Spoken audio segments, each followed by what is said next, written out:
I spend most of my time on LinkedIn. I think it's the untapped Wild West. The generation that's coming in now, who are probably going to be our engineers, our project managers, the younger generation who's rolling into those types of positions, like they're on there. And before they go pick a contractor, they're going to see who's involved on the leadership team, who and the companies, really into the marketing stuff. And so to me, the personal branding is always cross-contaminated.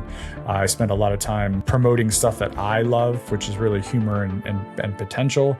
But then I'm the one asking all the questions on our SWF videos. We're going around the shop asking, like today, we talked about steel-toed boots, slip-ons or lace-ups. That was the question. So we went around to 6 or 7 people, and our best performing video was DeWalt versus Milwaukee. It seems dumb, but guess what? A lot of people care about that.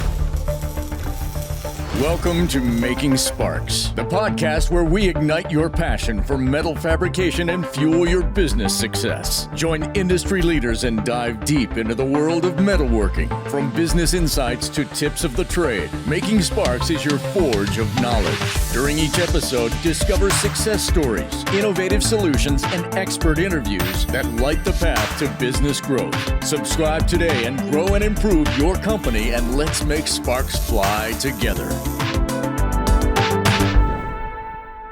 I wish you were recording when you were talking about your glass of chocolate milk. Chocolate milk? Well, what are you like? Are you 5? What? Time out. Okay.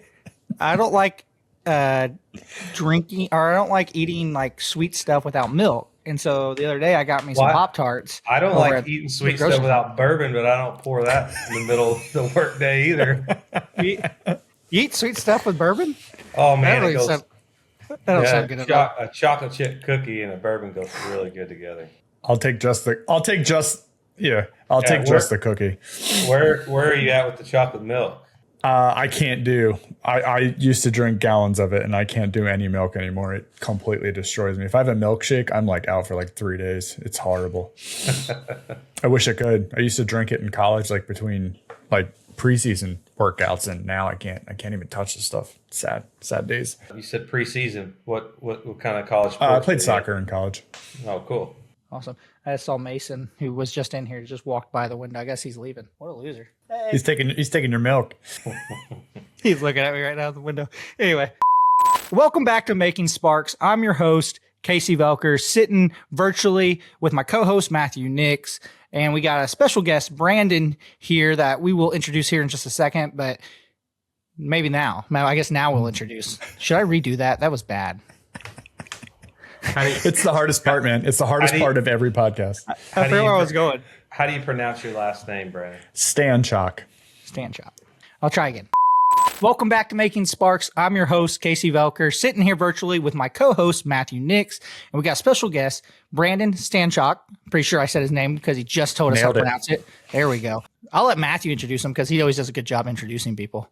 Yeah, Casey, I think you got a little bit of your milk mustache still left in your beard there. I'm sweating right now. Oh, it's over here. It's all mirrored.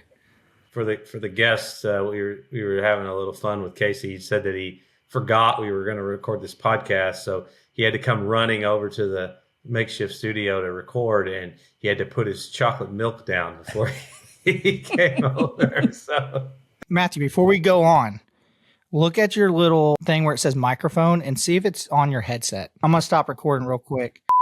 Welcome back to Making Sparks. I'm your host, Casey Velker, sitting here with my co-host, Matthew Nix. Not really together, virtually. And we got a special guest, Brandon Stanchock. I know I said it correctly that time because it's the third time I did the intro as we were fixing some microphones here. But I'll let Matthew introduce our guest. Yeah, and I had this great joke where I was busting Casey's balls about drinking chocolate milk before we recorded, and I had to say it 3 times now. It's just lost its luster. It's not as funny when we keep messing up the intro. Yeah. So, well, anyways, if you want to learn more about why Casey was drinking chocolate milk before the podcast, you can message us. But anyways, Brandon Stanchock, thank you for being on the podcast with us. Really excited to learn more about you and your background and what you've got to share with our audience. And Maggie does a great job of finding really interesting people to be on the podcast. I'm always impressed with the folks and the conversations we have. And so I intentionally try not to learn too much about the person because I think that the conversation is more genuine, and I just love learning for the first time. So I did look at your LinkedIn, looked at the website of the business you're involved in. But why don't you just share a little bit of background about yourself, and and we'll take it from there. Cool. Well, thank you for having me. Love doing these. It's weird being on the other side of the mic. So I do have my own podcast. It's called Just Some BS. Shameless plug there. Little play on my name. Plus, it is kind of a bunch of BS. But so I came out of school and then went kind of right into power plant construction for 10 years. So 8 of those 10 years, I traveled to about 33 states working on just any major power plant construction projects. The last 2 of that, I got involved in management. I was probably managing, 25 people. It was mostly like from, we called them project controls people, but kind of project coordinators. So really big into fixed priced projects, controlling them, schedules, cost, estimates, things like that, change order management, all that fun stuff. And then, so Al Stewart, my father-in-law, he started SWF Industrial in 1984-ish, 83, 84. 2-car garage, sorry, not underselling. And then bought a small shop after that, bought Water Street, which we still own in about 86, got that up to about 80 people in 2010, built our second facility, and then bumped that up to peaked out about 140 people. And then in 2018, I came over to help out because he was going through some health issues at that point in time. And we were figuring out family succession planning and what that needed to look like, as many of us do. Sounds like you, Matthew, I've read your bio, been quite successful because each generation you guys move on, you know how more and more difficult that gets. So huge props to you and your family and the team. So we went through that transition to the second generation. And so I've been there since 2018, just past my 7 years anniversary. Stepped into a leadership role that I'd say I was pretty ignorant to what good looks like there, just trying to figure out, started with things I knew, like many of us do when we're struggling with something new. And then just tried to fix things that I could figure out and then just learn from really smart people. But beyond that, so here we are 7 years later. We just crested 170 people with the 2 facilities. We're getting pretty close to being tapped out of space, as many fabricators run into. It's the space problem usually before anything else. So that's where we're at right now. That's awesome. So what's your role with the organization now specifically? CEO. Nice. Yeah, it's very good. So tell us a little bit about what your business does. I mean, understand it's fabrication oriented, but what specifically do you guys do? Yeah. So metal fabrication and industrial installation, we have both. Probably about 33 people in the field. And then we have the remainder in both shop departments or shop locations, plus then the staff. So the way I explain it in an elevator pitch, we can build anything metal that you can't buy in a catalog. So really, really custom. We really get into retrofitting. Or turning old into new, turning something that existed into something else, repurposing, you name it, carbon, stainless, aluminum, any type of metal we can build. We have multiple bays segregated for those types of metals, so you stop the cross-contamination. Food, farm, and beverage is kind of our sweet spot, but we also have a wastewater sector as well. So piping, carbon mezzanine stairs, silos, you name it. I mean, pretty much anything that you can't mass produce. We'll do some production runs, but usually we're tapped at like 500, 1,000 for our production bay. But everything else, it's maybe 10s or 20s of larger things. Yeah, sounds very similar to our business. Yeah, that's really cool. Although we don't get into the stainless, or I mean, we will, but not near to the extent it sounds like you guys do. And of course, the segregation is so important with that. So yeah, cross contamination and such. So yeah, very cool. Well, what have been the biggest maybe surprises or hurdles for you in leadership as you made the transition from your background to now ultimately the CEO of this business, and maybe talk a little bit about the steps along the way? Well, I probably went through about 2 years of imposter syndrome when I got there, because one, I didn't start it, not an owner, so my wife is, so I very much care about the success of the people and the business. Not only from an owner perspective, but just from a culture and people perspective. But I would say it was really getting out of my own head for those first 2 years because it was, this isn't mine. I didn't start it. I'm probably not qualified for this position, blah, blah, blah, blah, blah, blah, blah, all the things that go in your head. But really just leaned into what I knew, was very transparent with what I don't know. I am a leader who is mechanically deficient, so I probably can't, well, not probably, I can't do anything that happens in the shopper field, which a lot of people find fascinating. It's one of the first things I told everybody when I came over, like tape measures are not my friend. Now that I have ChatGPT on my phone, I can actually like hang pictures on a wall, which is pretty fantastic. But when it comes to anything like that, it's, I'd say a blessing and a curse at the same time. It's a blessing. I was going to point that out. Yeah, I'm the opposite. I grew up on the floor, but I know from running business, I'm now involved in businesses that I don't have that skill set, and there are some benefits to it as well. There's the obvious downsides, but most of which is you can't really call BS on things that you don't know better. But there's some benefits of being somewhat ignorant to it, because I think you have a different perspective and you're able to kind of think about things from a maybe more of a blank slate viewpoint. Well, and with our listeners, wanting, to sometimes be able to separate themselves from the business a little bit, right? On versus in. Yeah, exactly. Yeah. And I think you probably bring a great perspective to that, because you can't work in the business. Well, you can. It's in a different way. Yeah. You can't do the actual technical trade stuff, but you can do, you can work in the business, just you're more on the other side. So. Well, I think it opens up the possibility of people who may want to diversify their portfolio. Maybe they're a business owner and they're looking to get into something maybe adjacent, but they don't have knowledge. Like at the end of the day, business language is kind of business language when you get to like the on part of it. So no matter what it is, if you can be humble enough to say, I have no idea, I'm going to stay in my swim lane and keep my mouth shut. 2, surround yourself with smart people who can solve that problem. 3, like you said, ask questions of, why are we doing it this way? Right? And it could be a really dumb question, but there's been lots of things that came out with me just being like, I'm only asking this because I don't understand. I don't understand how to do this stuff. And it's turned into, I'm not sure. Well, we've always done it, but we know we hate that answer. So let's, it's not the rose colored glasses of working in the industry and walking by the same problem, for 5 years. Yeah, it's less confrontational too when you're asking. They know you're asking it from a genuine place of, I don't understand, help me understand.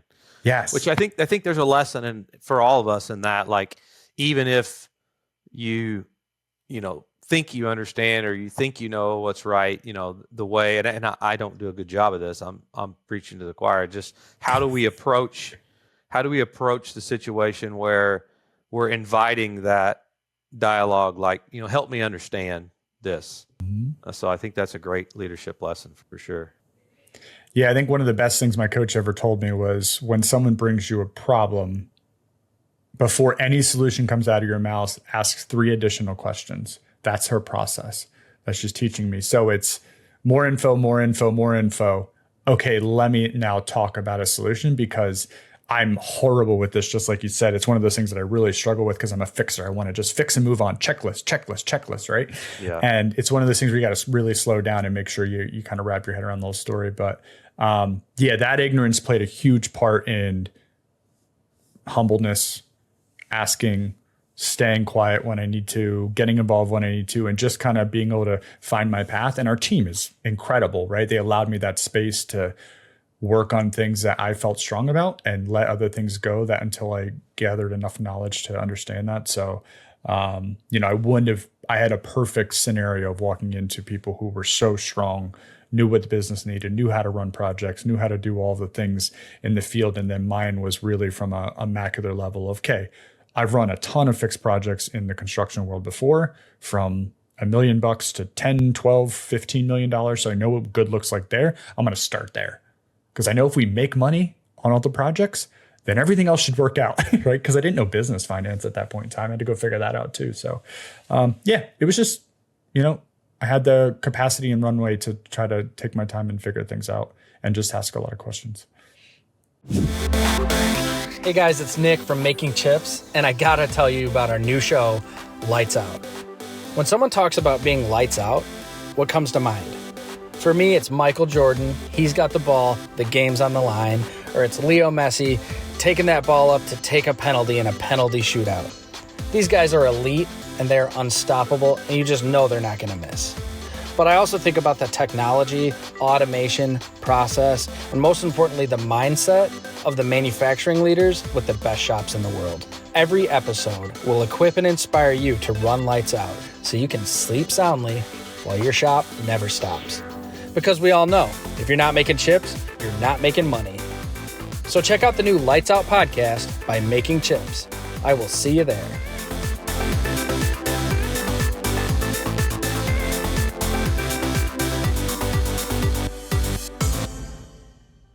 Yeah, that's cool. So what are you working on right now? Like what are you, as far as working on the business? What are you working on? What's your project right now? AI integration, huge right now for me, in many forms and fashion. Lots of content online, both personal branding and company branding for me is a big push for me. I'm a culture monster, much like yourself, Matthew. I watched some of your videos. I loved. So I do want to ask you a question after this, about something you just did recently, because I'm about to venture down the same road. And, culture pieces, I run a weekly safety roundtable because safety is a huge piece for me. I think it needs to come from the top, and I would just want our numbers to continually get better, because insurance is one of the most expensive things we pay for every year. And I just want people to be really knowledgeable. I know when I was coming through the field, I didn't know the thin line that is OSHA versus not on simple things like glue and butterfly versus staples and stitches, something in the eye with a Q-tip or wash versus removing it. What I have that conversation literally every week with everyone, just to educate, to say, do whatever you need to help you, but realize over the counter versus prescription is a fine line that costs millions of dollars that I'm not sure all of our healthcare associates are educated enough to help us with. So we educate our teams to help them make the right decision on whatever they need as well. Yeah, for sure. Yeah, we're looking at AI in a lot of ways too. I'm curious what kind of ways you're looking right now. And I think we don't know what we don't know, right? Like there's all these ways we're going to integrate it, but what kind of ways are you looking at integrating it into your business right now? So we have a contract review bot. Because we had a contract reviewer in-house and now she's too busy running huge projects. So I didn't want to go pay a lawyer. So we have a template, like many people do, of these are all the things we always look for. Well, I just tell the bot, this is your corral to play in, and then review this contract and pull up what's scary and let me know what I should and shouldn't do. And it's been good. It's been some questions from customers saying, why is there so much red? I was like, well, because we're having someone review this thing, I'm sure there's people out there who think that's a terrible idea, but I would say this is my argument to that comment. Your lawyer can have a bad day too. Doesn't mean as a human being, they're not going to miss things. My bot never gets tired and doesn't have a bad day. So everything that I say, this is my rule, it follows those rules. Yeah, that's right. And it's understanding that there could be things it doesn't see, but the things you tell it to look for, it's going to know if it's there or it's not. And so it's the same with estimating. So we're deploying an estimating right now. And Tell me more. Yeah, there's a great software out, Vector Intelligence. Giving a shout out to them, and actually I've got to know the co-founder there. Really interesting group, but it's specific to structural steel right now, and it won't take off the entire building, but it's shaving days of time for us. But what he'll tell you is like, it's not going to give you everything, but the stuff we give you is going to be right. And then it obviously tells you what it took off and then what it didn't take off. And so it's just, we have to approach AI in that way. Right now is understanding that it's incredibly accurate at what it captures. We just have to know that there's maybe some things that didn't capture. It just may be 75%. That's right. Yeah. And actually using real numbers, I think this is getting about 60% of the takeoff right now, just because it's using visual recognition and things that they haven't quite, got it, but they'll probably get there. I mean, it'll probably be 99% at some point. So, and I don't know that we're doing the contract review thing yet, but that's been on my mind. I actually just made myself a little note to push our team on this some more. There's so many ways that we can be deploying this, asking it, I was just, it's vacation season right now. A lot of people are out on vacation, And it was like, man, when you get back from vacation, you can have it. We run Google, so you can have Gemini go through and say, summarize all my emails while I was out. Tell me the 5 top action items. And I mean, just there's some real practical, tactical things. And then there's big picture stuff too. So, Yep. Well, just today, I was seeing like our website wasn't ranking for certain keywords, and historically, you go through a lot of hoops to find out what keywords you should be ranking for, and what's the best tactics from an SEO standpoint. I went right to ChatGPT and I just said, hey, analyze our website right now for SEO. These are the keywords that I think we should be. Should we be ranking for these? And why are we on the second page right now? And it gave me an awesome detailed analysis and things that I changed today within like 20 to 30 minutes on my website to get it back to where it probably was, where we were missing some stuff, and actually showed some of our competitors and why they were ranking ahead of us. And it was something that, like, I remember when I worked for an SEO company, like, we were just kind of guessing, but now you actually have something that can literally scan everything for you and give you pretty actionable items. So, yeah, I mean, I tell everybody it's literally my best friend. It's the strongest assistant you could ever. I don't know why. Like, I don't know how many chats do you have open, Matt? I probably have 100 active chats right now. Some of them I won't touch for months until I get a eureka, and then I'll go back, dive back in there, and say, right, and then just keep going. Yeah, that's cool. What was the question, Brandon, that was on your mind you wanted to ask me? I saw your recent video you posted that you spent a shift in the paint department at your shop. Yeah. How'd that go? It was great. Yeah, I've done that really in every aspect of our business. I always try to, even in the ones the legacy parts of our business, maybe once a year or so, I try to go do that. But certainly in the new businesses we acquire, I like to go do that. I mean, there's the obvious aspect of it. I mean, it's just it's a street cred. Yeah, it's street cred. It shows respect for the team members, and but you do learn things. I mean, and you build relationships. You learn things, like you said, Brandon, earlier, just like asking the question, why do we do it this way? And one of the things that I worked on the paint line last week. That's the LinkedIn post you're referring to, and one of the things I recognized was, in addition to, it was incredibly hard work, and I knew that, but I didn't appreciate it like I do now. But the ergonomics are not near like they can and should be. Unfortunately, some of that probably requires some pretty substantial system overhaul, but it's at least noted and filed away, and maybe there's some low hanging fruit. Maybe some of it again is more long term, but yeah, I think there's ergonomic improvements we can make, and some process improvements as well. But here's ergonomic. Bending over too much. Yeah. I mean, lots of bending over. Yeah. So could you do any type of exoskeleton? Have you looked into any of those? No, that's a neat idea. You're talking about the things that you strap to your body that help. Yeah. No, we've not looked at anything like that. But that's something, again. Yeah, all the technology and the things. It might be cheaper than revamping the whole process, because that could be a lot of whatever. Yeah. No, that's a neat point. But I think maybe something to point out that I think speaks directly to the value of doing this is, like, I think you could have done observation.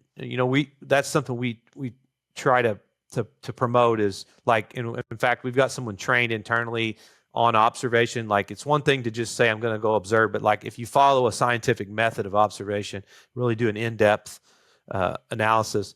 I could have done a 2 or 3 hour observation of this process, and I would have probably got a lot of insight on the inefficiencies, maybe the ergonomics, maybe not, without actually doing it.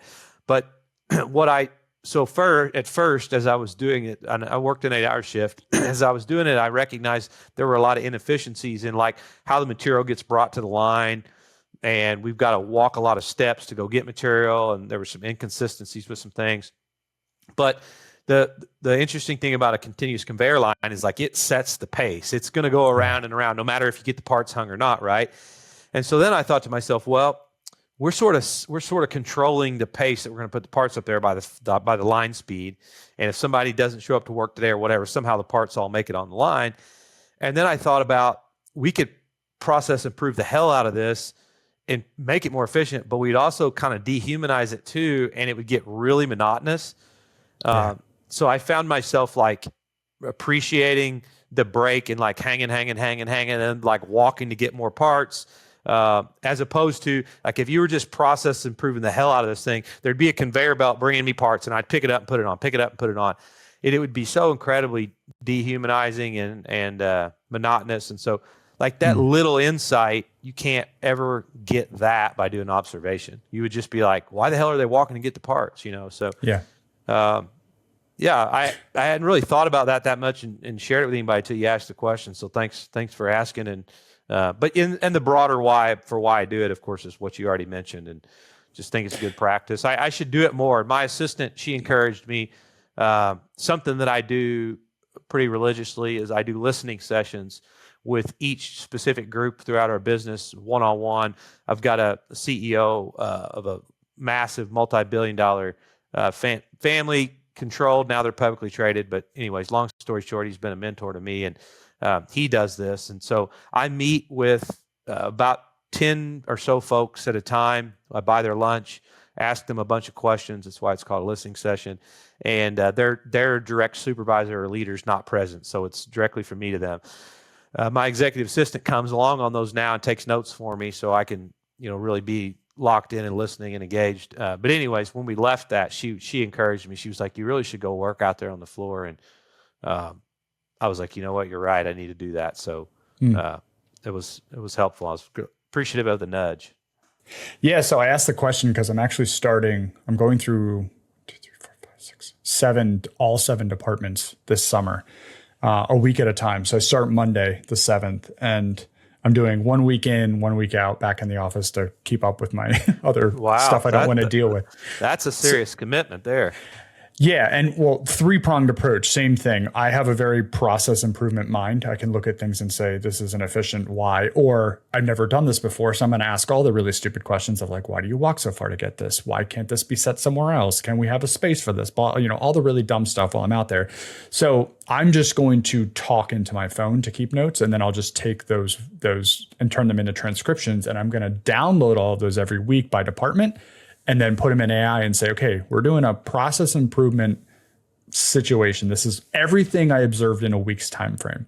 And then I'm going to comb through that and say, what stands out? What are quick wins? What are longer term wins? And what are things that are going to take like serious renovations to fix in that? Or is there any technology out there like, I want augmented reality glasses where my people can walk around and little flags pop up in the air with the job number. So I don't have to run over and look at stickers on material. It just pops up and go, oh, it's right over there, 31065. We just installed our first set of augmented reality glasses. It's unbelievable. We looked at them at the Are they amazing? Show. Yeah, I saw them at the show. I've not saw them on the shop floor yet. I mean, we literally got them probably last week, but so sick. At the steel show. Yeah. So you load the blueprint into the glasses and you look at the part and it overlays the blueprint with the actual part. And, if there's a hole and the hole's not lined up, it turns it red. If it's all matched, it's green. My 4-year-old could do, I'm not being a smart ass. Yeah. It's literally my 4-year-old could do QC for us now. It's like a video game. You put them on and it's like, if it's green, it's good. If it's red, it's not, it's a game changer. And we bought a set for our QC manager, shop floor QC guy. But I think the day's coming very soon when every fabricator will just have a pair because you just the drawing's right in your eyes. You put it down and that's right or not right. So there's a subscription you pay for, like a lot of things, but then the goggles themselves were like $4 or $5 grand, and it'll be just like you got to have a welding machine, you got to have a set of these, right? Love that. Awesome. I didn't even think about quality. That's brilliant. So I'm glad you said that. Thank you for that insight. I was more thinking about just material handling and organization wise, like not having to run around and look at stickers on things. It drives me crazy. It's such a waste of time. But we bought a 3D scanner. There's so many applications in the world that's coming to just lay things to make fabrication and installation, which has way more variables, so much easier and faster. Yeah, for sure. So, yeah. But yeah. So yeah, I'm going to be doing that. I'm doing it for process improvement. I'm doing it for street cred. I'm doing it during the hottest part of the year for a reason, street cred times 2. And then I also want to humanize, like you said, the aspect of when we're really busy, which is right now, and it's 100 degrees in Pennsylvania, we can't just keep pushing for pushing's sake. Sometimes we're going to have to say, we have people, they need extra breaks. I'm sorry, customer, but sometimes your deadline is unrealistic and our people can't just work every Saturday and Sunday because we have a deadline that, listen, I scheduled nuclear outages. I understand what deadlines mean. I think sometimes we get a little bit over our ski tips with this whole, I'm going to move this date all the way to the left because it solves this problem without doing all these what if scenarios of how it affects everyone else. This is a major frustration of mine right now. That I'm going to solve by building our own schedules. So with that, I just, we have people and we can't just keep pushing when we're in these temperatures. They're welding all day, they're fabricating and all that stuff. It's just, I want to really absorb that in and feel what that feels like so we can keep the office in don't forget where you came from mode, and don't forget how horrible it was sometimes out there. And then the last piece for me is I'm going to do a mini video series from a marketing perspective. It's going to be called Ask if you're going to capture content. That was going to be my question on that. So it's called the Clueless CEO Chronicles.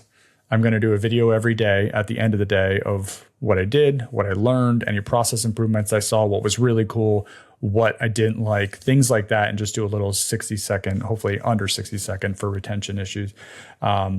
Just to walk through that. So I'll have, 5 days of content and then a break and then 5 days of content. I'm going to do that through each department. And just to remind people that, don't forget to go out and remember what everyone else is doing. And just like you said, get real insight.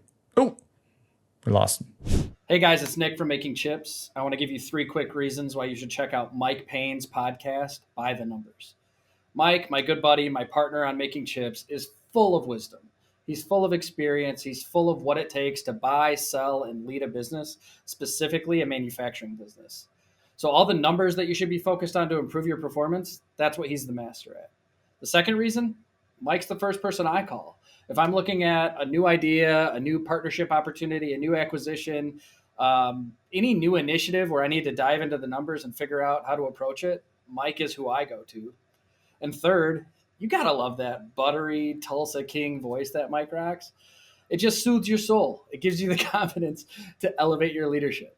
Jokes aside, if you love making chips, or if you're just passionate about improving your business performance and the financial performance of your company, check out By the Numbers by Making Chips, hosted by my good buddy, Mike Payne. Lost Matthew. Where'd Matthew go?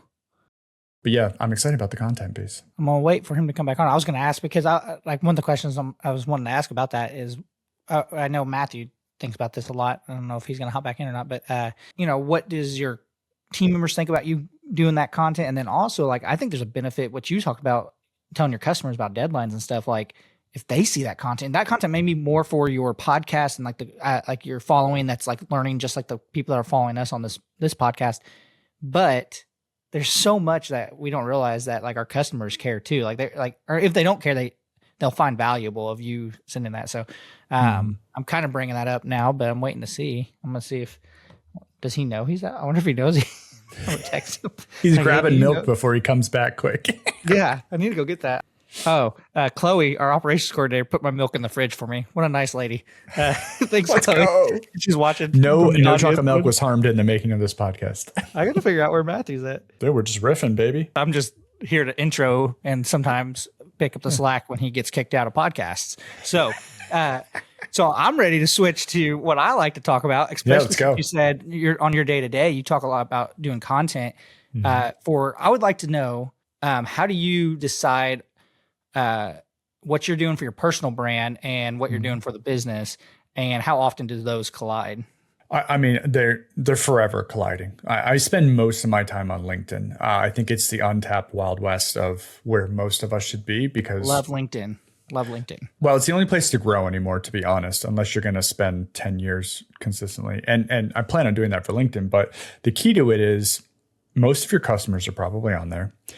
It's probably it is, I think, the only platform with accountability, because if someone says something really stupid, guess what I do? I go to their profile, I see where they work and go, that's interesting. I don't do anything about it, but like you could, have accountability and have issues if you're a complete asshole on this platform. So I love that piece of it. So people usually calm down and try to be normal human beings for the most part. The other piece of it is the generation that's coming in now, who are probably going to be our engineers, our project managers, the younger generation who's rolling into those types of positions, like they're on there. And before they go pick a contractor, they're going to see, who's involved on the leadership team, who in the companies, really into the marketing stuff. And so to me, the personal branding is always cross-contaminated. I spend a lot of time promoting stuff that I love, which is really humor and potential. But then like I'm the one asking all the questions on our SWF videos. We're going around the shop asking, like today, we talked about steel-toed boots, slip-ons or lace-ups. That was the question. So we went around to 6 or 7 people, and like our best performing video was DeWalt versus Milwaukee. Like it seems dumb, but guess what? A lot of people care about that. Who won? DeWalt did 7-5, I think. Hey, welcome back, Matthew. Yeah, sorry about that, guys. My internet crashed, and I was trying to get back in, and anyways, yeah, I'm done with content-wise. We are all over it, and if you're not doing content in any space, I think it is a huge downfall. I've had people that have come to work for us simply because of the things we post around culture. We did 30 culture videos and behavior videos of how we expect. We posted some of those. And I remember I like to get out to people who are newer to the company within like the first, usually 14 days if I can get out there and just do a little culture spiel. Like, hey, this is what we expect. If your manager's not, if you don't feel comfortable, please go around them. I'm good with chain of command until it stops a problem that you want to solve or innovation, that kind of thing. And I went out to one employee and I said, hey, I just want to talk to you about culture. And he said, no worries. I've watched all of your stuff online. I know exactly what you guys expect here. That's why I came here. And I was like, that's awesome. Win. Well, yeah. Can you repeat that? That was a great one-liner. Repeat that. I'm good with chain of command. I'm actually going to make a note here. I'm good with chain of command until it stops a problem being solved or stops innovation. Yeah, that's great. So Brandon, I feel the same way, but I've never articulated it so nicely. So I will say, I think Matthew can probably speak to that a little bit. We've been doing employee spotlight, team member spotlight videos for now almost 5 years. Videos. They were doing graphic spotlights where they're featuring their employees on a monthly basis for a few years before that too. And one of the reasons we did the videos was we were like, hey, that'd be kind of cool. And they kind of, when I came on board, we were able to do it.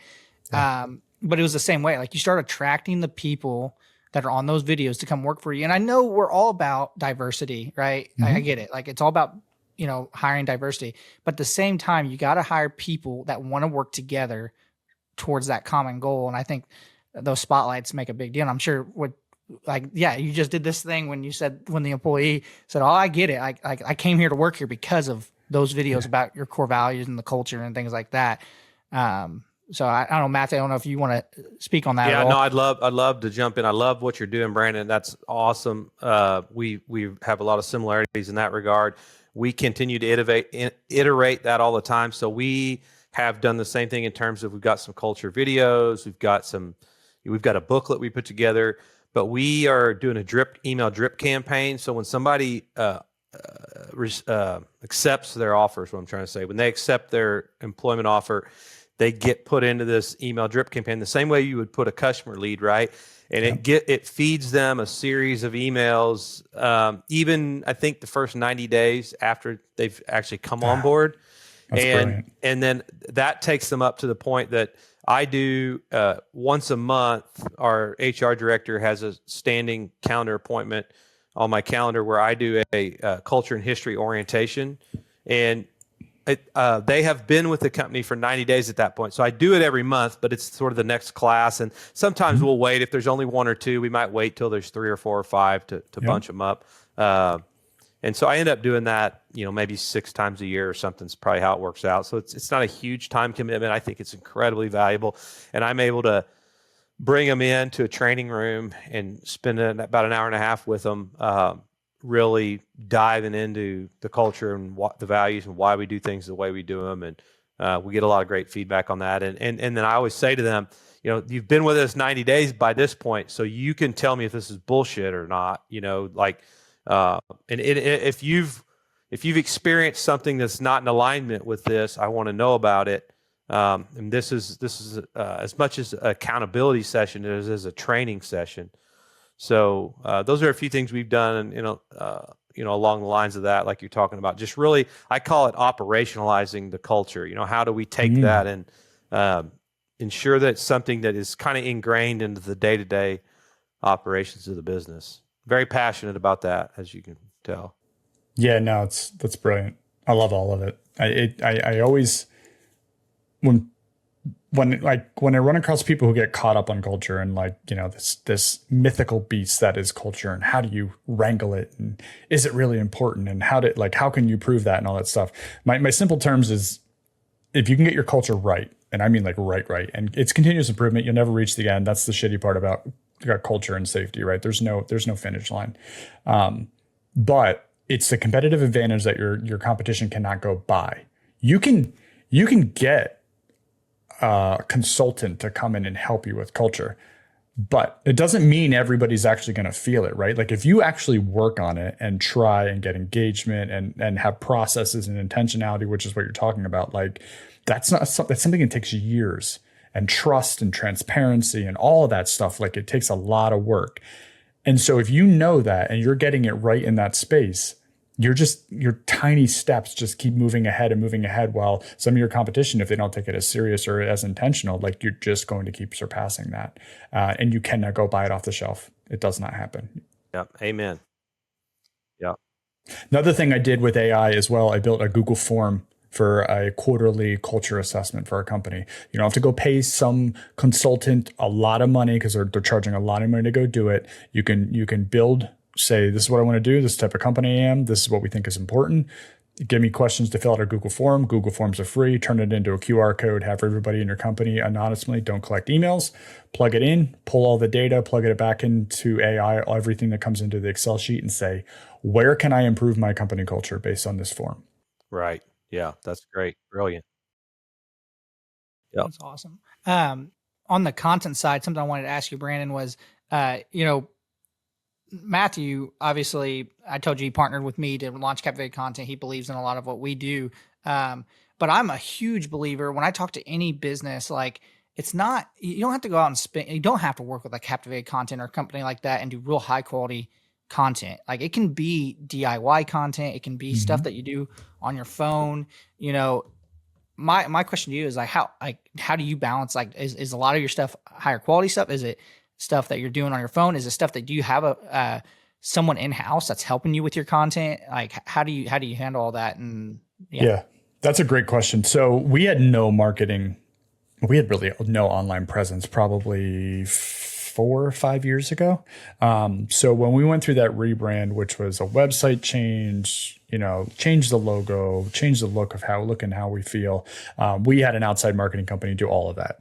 And they're still working. So they control SEO. They do a lot of the in-sales marketing. They do, all the stuff that keeps us high ranking and searchable, and all of the functionality that's kind of more intrinsic, and it has to combine with BD and sales and pipeline and things like that.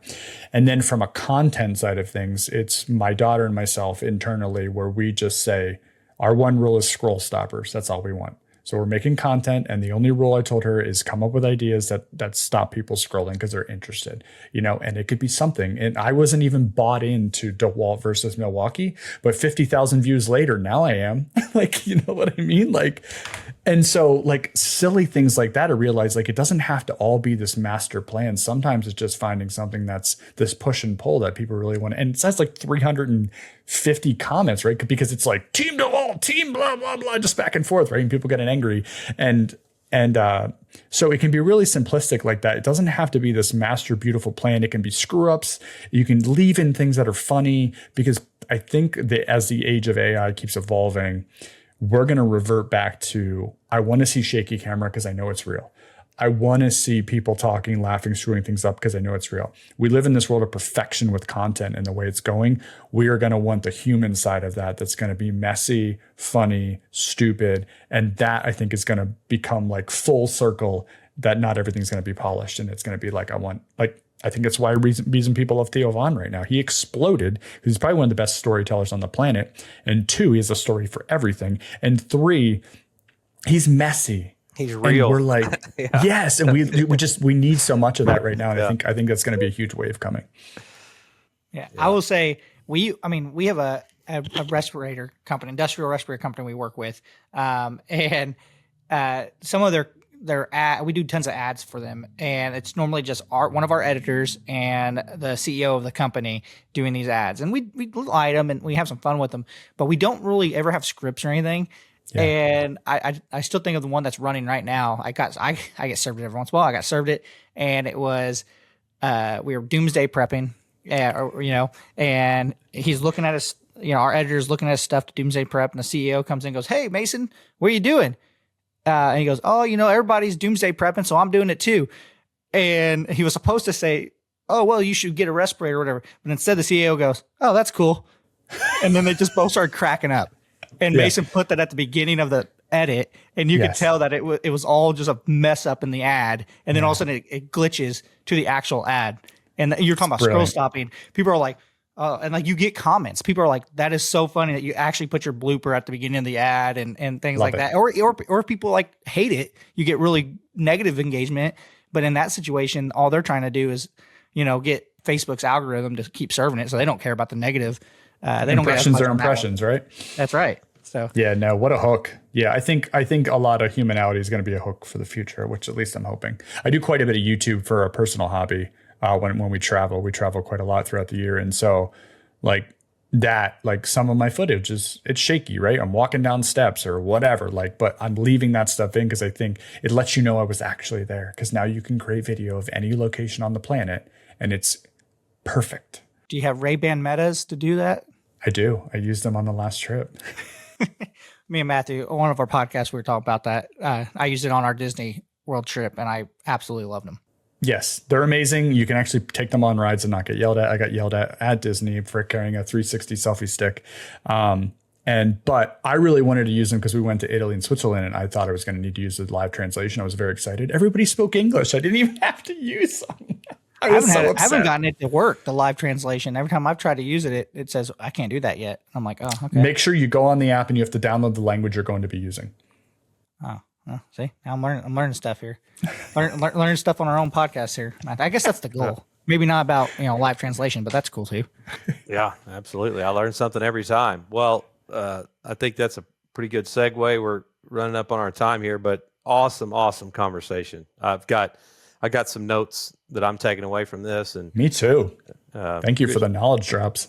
Yeah, same to you, Brandon. I'm going to make sure I'm following you on social now. Tell the audience where where they can connect with you at. Yeah, I mean, I'm mostly active on LinkedIn. On my LinkedIn, I have a little link there that's to a link tree. I don't know if anybody knows what a link tree is, but essentially it's a free website for personal branding. If you want to, you don't have to pay for it, and it can have all your links on it. It's amazing.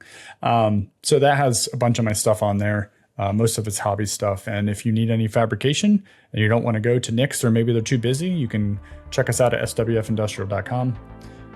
Much like them, we have really awesome people that are really freaking smart, and I don't know how they solve the problems they do every day. So yeah. And I'm sure you're busy. I know we're really busy. This year seemed to explode at the beginning of the year. So hopefully it keeps coming. Yeah, we're busy too. I'm glad to hear that, and glad for the overall industry. And that's good to hear. And would love to visit you sometime, and you're welcome. Doors always open if you want to get out to Southern Indiana. Heck yeah. I've always love showing people what we're doing, and love seeing other shops. I always learn something from that as well. It sounds like you have a very interesting business. So congrats on what you're doing, and thanks for being on the show with us today. And you got any closing thoughts for us? No, my culture statement that I love to tell people, I think that I truly believe in, it's very simple, is happy people are efficient people. If you want to fix productivity and efficiency, just make people happy. I know I work really hard when I'm happy, so it's pretty simple. Yeah, very good. Amen. Well, Brandon, the way we sign off here, if we're not making sparks, we're not making money. Amen. That was awesome. Thanks, Brandon. Good. Thank you.